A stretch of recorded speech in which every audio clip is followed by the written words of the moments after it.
I am the Tofu Golem. Please enjoy the video. You begin by confirming essentials. Make sure your carrier account is active, you know the plan name and PIN, and billing is paid. Once done, open settings and go straight to network and internet or connections, then data usage to view the current limit and usage graph. Make sure carrier app and system are updated. Outdated apps can misreport usage.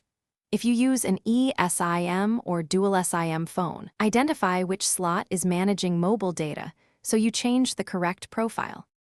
Now adjust the hard limits and warnings to match what your carrier shows. Enter precise MB or GB amounts and save. Next, audit apps. Identify top 3 data consumers and turn off background data or grant them restricted access. Use data saver mode and exempt only essential apps.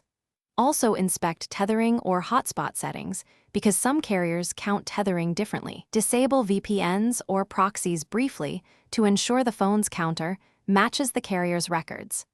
Reboot after major changes to force a fresh meter read. Finish by reconciling totals. Compare the phone's usage window to the carrier's billing cycle and note any mismatch dates. If numbers still diverge, reset network settings to clear stale counters.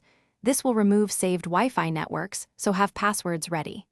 Once reset, reapply limits and monitor 24-48 hours. If issues persist, contact carrier support with screenshots of your phone's data page and account usage. Ask for a counter audit or SIM reprovision. One tip.